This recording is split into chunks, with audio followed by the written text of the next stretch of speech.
Welcome to the FESPA Sustainability Spotlight video series. My name is Graham Richardson-Locke. I'm Head of Associations and Technical Lead at FESPA, and I'm really pleased to be joining you today. We understand that sustainability is fundamental to business success and is driving change to reduce negative environmental and societal impact that's essential to our communities. We're providing this information to help, with the help of our guest speakers, that will support environmental best practice and enable you to make progress on your journey. In today's video, I'll be talking with Anders Jacobsson from Ecolabelling Sweden about the value of Ecolabel certification. Anders, welcome, and perhaps you could give us a bit of insight into your background so that our viewers know who you are. Yes, of course. Thank you, Graham, for the opportunity of having me at the FESPA. Pleasure. Well, my background is I've been working for 25 years, a bit more than that, for the Nordic Swan Ecolabel as a Nordic advisor. It's also advising my colleagues and also advising clients going for the Nordic Ecolabel. So that's briefly what I've been doing the last 25 years. Okay. And I think that's more or less says it all. Okay, perfect.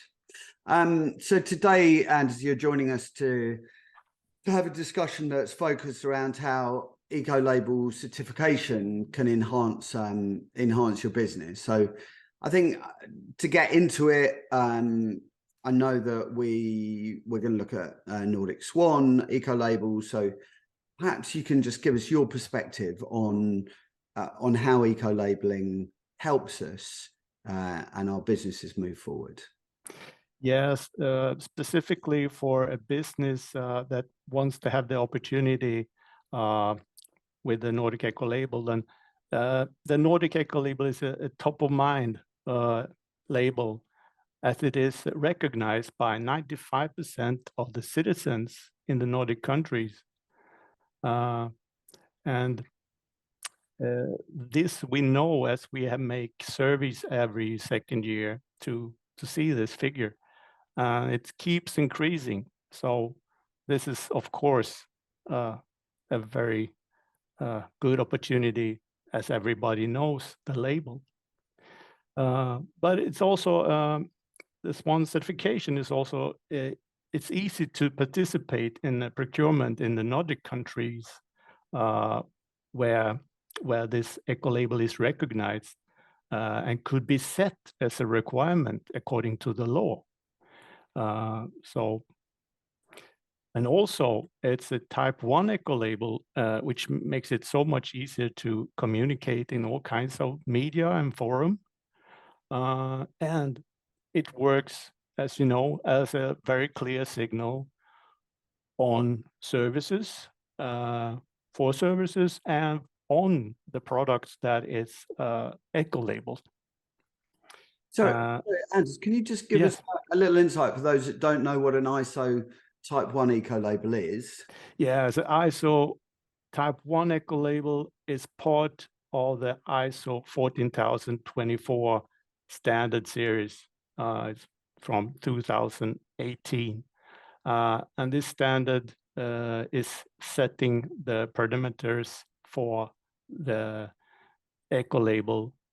And it has to do with, you should always have a set of requirements being stricter over time. That's the main goal of the Standard Check Act cycle of continuous improvement. Yes, exactly. Okay. So that standard we have to live according to as a third-party ecolabel organization. Okay. And additional to the Nordic Swan Ecolabel, we're also responsible for the EU Ecolabel in Sweden. So, and the Nordic Ecolabel is, as it says, it's 5 countries having the same criteria for this type 1 ecolabel. Yes, and one thing I could also mention that is good for the opportunity for business is the declaration process that I would like to pinpoint, that all kinds of materials, production chemical, printing substrates, also other than printing paper, is now involved in these criteria. And this process is without any fee from our side. So the supplier, yeah.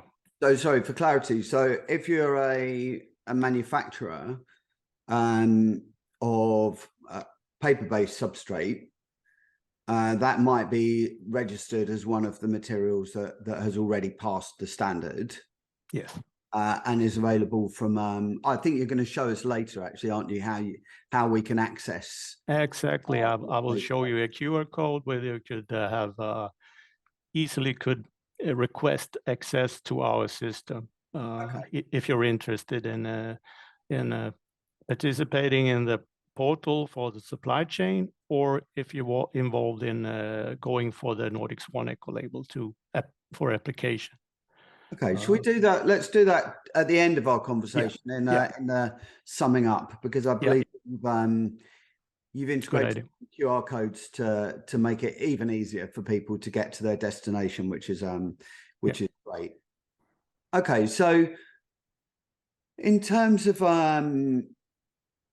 the investment, of course, all SMEs are faced with tough decisions over what to invest in, and there's a lot of interest around, well, how much is it going to cost me on a annual basis or on a project implementation basis? So can you just give us some insight into how the investment process works and the fee structures? And actually, I believe this is something you might want to share through a slide. Yeah, I will share this slide with you. See if I can find it. I think it's behind this one. Yes, here we go. Okay, cool. Oh, sorry. That's all right. I want to go up a bit. There we have I got a lot of figures there at the screen. So here's the fees. I would like to say from the start that we are a non-profit company, and the fees here are correspondingly, I think.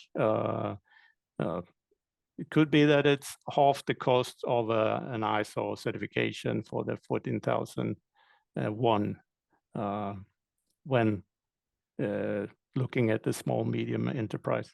And can you help me with this? Is this so the application fee? This is for your business, not a per product. Exactly. This is application fee is for the Nordic Swan Ecolabel application for the company applying. So we are eco-labeling the printing company or the envelope manufacturer or anyone wanting a license for their the business. And if I'm a t-shirt printer, if I'm making a finished product that has print involved, so say I'm doing, I don't know, stretched canvases or some kind of exhibition graphic system, and I want to supply into the Nordic Northern European region, then that's where the advantage is, right? Is exactly, yeah. From the time span we've been doing this in 1996 with the printed matter being Nordic Swan Ecolabeled as according to our criteria. So we are into the generation 6 of these criteria. And now we have added also other printing material, printing substrates, I think you like to call it, other than paper. And that makes it, of course, more interesting for also companies making this signage, as you mentioned.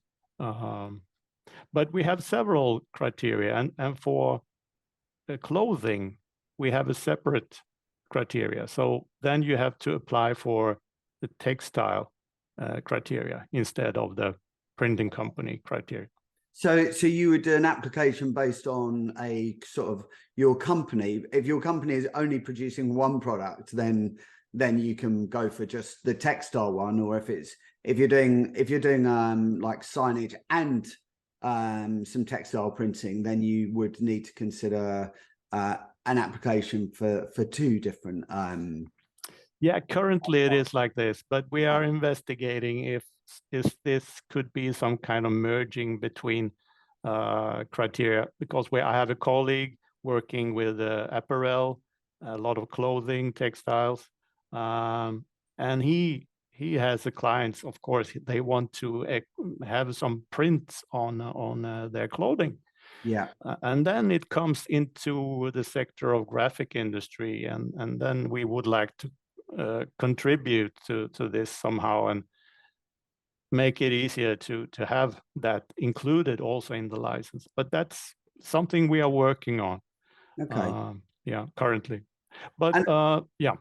And I was just going to say that given the changes that are taking place in the EU with regard to fashion production and trying to ensure that fashion is less exploitative and has better environmental sustainability values, this work is very useful in terms of product quality reassurance. I think will become really essential in Europe. So yeah. So then on a kind of an annual basis, I think you have like a minimum, maximum. Yeah, it depends on the size of the company. In fact, we have set the fees for the annual fee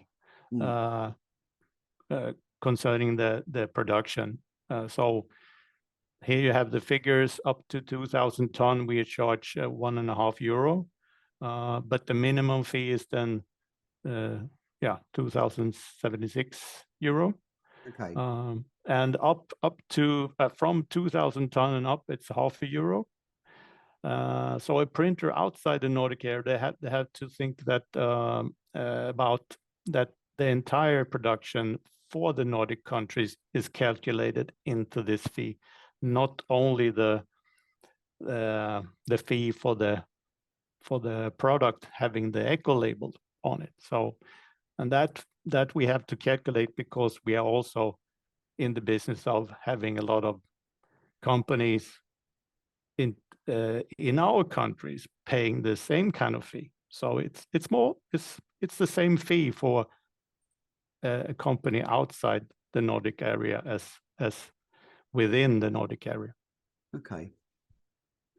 So, and to summarize a little bit about a small medium enterprise, they will have to calculate.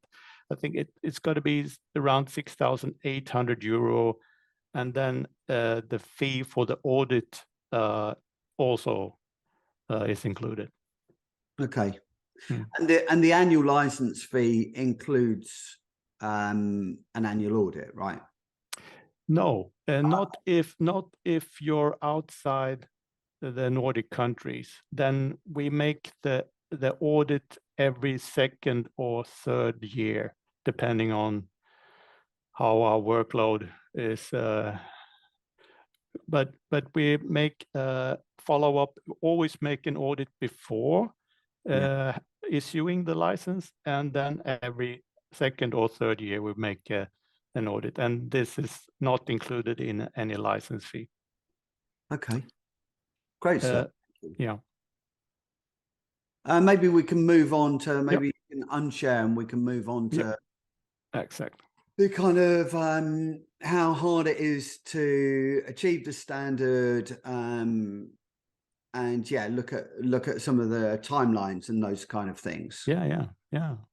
Well, if an applicant has sufficient information from the start, maybe they are ISO 14001 certified or have a quality system certification.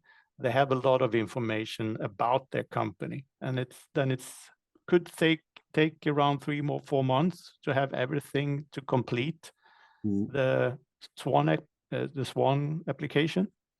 But this could also take some time to get all these raw materials, as I talked about earlier, but all these suppliers having to register, to declare for their substances in the portal, the supply chain declaration portal. And this could take some time because some printers have unique substrates they want to print on. And then this has to be checked by us. So everything included in the application has to be checked. And that takes time to build up this. But the manufacturer or supplier only have to register once, and then all their clients could see it in the portal. And this process is as I said earlier, it's free of charge for the applicant and for the manufacturer of the chemical or whatever it is. And can I just ask, is that an assessment of material safety data sheets, or is it physical material testing for toxicological criteria? What's actually involved in that kind of testing? Well, it's not testing specifically. It's more of a declaring for their product. So they look upon our SWAN criteria for chemicals or for substrates. Yeah. And then they have to declare that it fulfills these criteria. And then we will check if they made it correctly. So it's a verification process. Got you. And if we say that it wouldn't be enough with this the declaration that they make, then we will have to go on and take in more information, and it could even include then testing or some kind of testing. For example, printing ink. If it's a water-based printing ink, then they should make some testing for recyclability. So the inkability is an important test, for example. Yeah. Okay. So yeah, so I think that's more or less someone could describe how hard it is to achieve 3-4 months and additional work with suppliers, manufacturers of raw materials and chemicals. Okay, cool. And then if we're thinking about the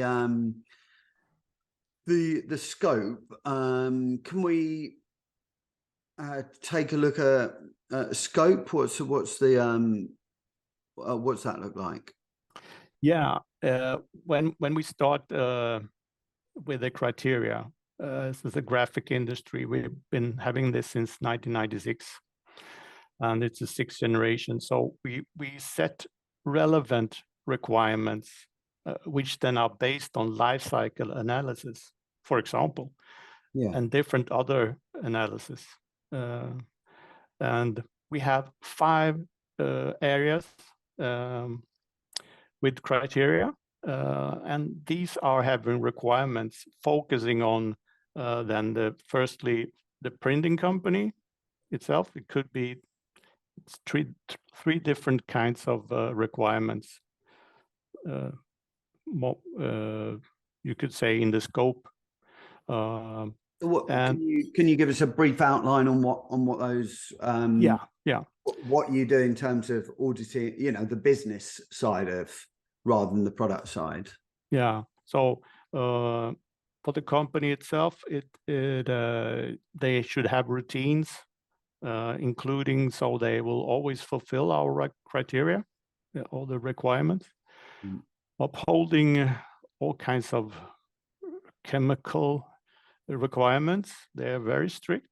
We have point requirements. So a printing company should at least have 19 points. So they have to get at least 19 points from these point requirements. So it's 19 points or above. And the requirements for printing company could also involve mandatory requirements, like they have to fulfill a certain amount of printing paper or any other substrate as a level to actually fulfill the requirement. So there's a minimum of 60% of the printing paper being used that has to fulfill the requirement that are set in a printing paper criteria. So that would be in terms of recycled content and the kind of, yeah, the sustainability of the raw materials. Exactly. So that in these, for example, then printing paper, we have set already strict criteria for how the printing paper should be constructed. They should fulfill criteria, and these should then be at the level at the printing company or the one applying for the license. So, but it's not only for the printing company; it's also for printing substrate that we have criteria.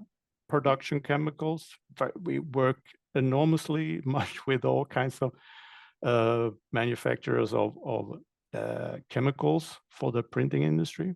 We also look at energy consumption and waste handling.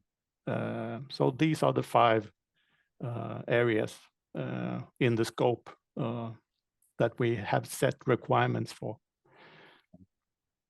So I think, again, that's great, because you're actually, you know, I know that lots of printers who are wanting change, wanting to kind of move in this direction, can really struggle with where to begin. I think one of the things that I'm sure is attractive to our viewers is the idea that here's a platform that they can work within to establish what those criteria are, and then having a recognized label outcome from that seems to be a, you know, a pretty good way of getting involved without having to reinvent the wheel, as they say. Yeah, we are making a lot of effort to make it simple to have a license, but to get over this hurdle, that's sometimes involves changing the business a bit. So it's maybe not as easy as it looks, but they are quite strict requirements, and it has to be because we want to make progress for our planet, of course.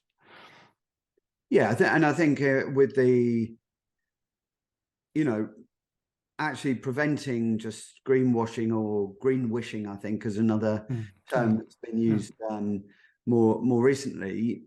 You know, there are no shortcuts to getting it right, and actually I suppose the whole point is that if you make the investment, if you differentiate your business from another that shows less concern, that is doesn't have the ability to reach out to its customers and say, this is what we've achieved, this is a statement of our commitment to sustainability, it gives them the reassurance that this company is well managed, that this company is seriously looking at the road ahead and anticipating what's coming. So I agree with you. I think none of this is easy. I know that I'm engaged in a project, an ISO project actually at FESPA to achieve sustainable events management system. So I know only too well the great. But it's across all sectors, and I think that's another thing that probably is useful for people to understand about Nordic Swan, is the fact that you know that the breadth of certification across a very, very wide range of product classifications is quite enormous. So in terms of your competence in setting standards and criteria, because you have this very broad base of experience. 50, I think we have 56 different product groups, and it's all kinds of, from washing agents to hotels and conference services. So it's a very broad and I admire all my colleagues working in this very hard in this area, of course. Yeah. Okay, so I think we've had a good kind of insight. Unfortunately, we never have enough time to delve necessarily as deeply as we could. But I think what we need to do now is think about where our viewers can find more information. After watching this video. So I think you might have another couple of slides we mentioned in the start here that I have some links, and I go page below here.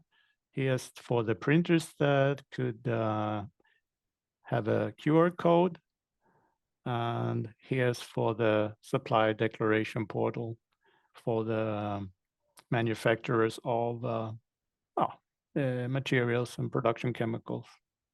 Okay, so I'm going to let you go ahead and share again when you're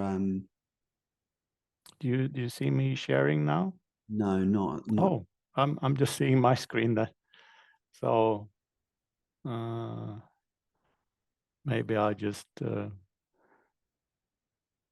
share it again, see if I could make it pop up.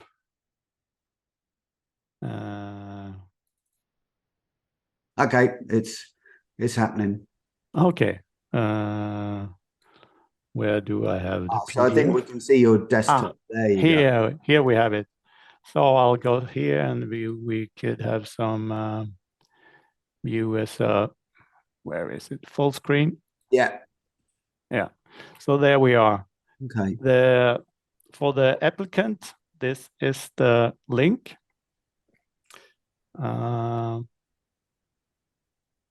And here they could request login information to the Nordic Ecolabelling portal to apply for a license.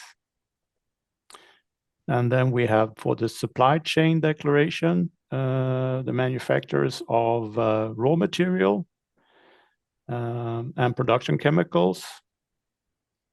They have a separate portal, and here they could have the QR code for requesting a login to this portal if they don't have it already. Okay, that's super helpful. And actually, while you were sharing the slide, I just decided that I would quickly scan the QR code on my iPhone, and it's and of course it's gone straight through to where you want it. So it kind of makes you smile.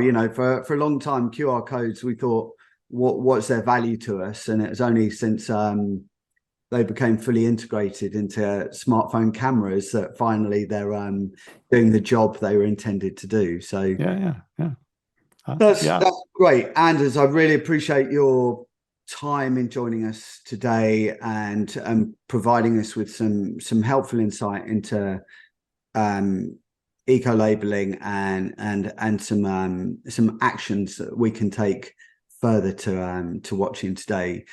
So thank you for having me. That concludes this video. I'd like to thank Anders very much for taking the time to join us and to getting into this interesting topic. Please make sure you come and visit the Sustainability Spotlight stand at FESPA Global Print Expo on the 23rd to 26th of May at Messe Munich. Our visitors will be able to experience an innovative showcase of sustainable materials and see the stand that's actually built from reboard fiber-based material. So visit FESPA.com under the news and media section to discover more online content surrounding Sustainability Spotlight, where we speak to industry experts about sustainability and where you can discover business opportunities to reduce, reuse and recycle. Thank you very much indeed. And Anders, thank you again. Thank you. All right, cheers. Thank you. Cheers. Bye. Bye-bye.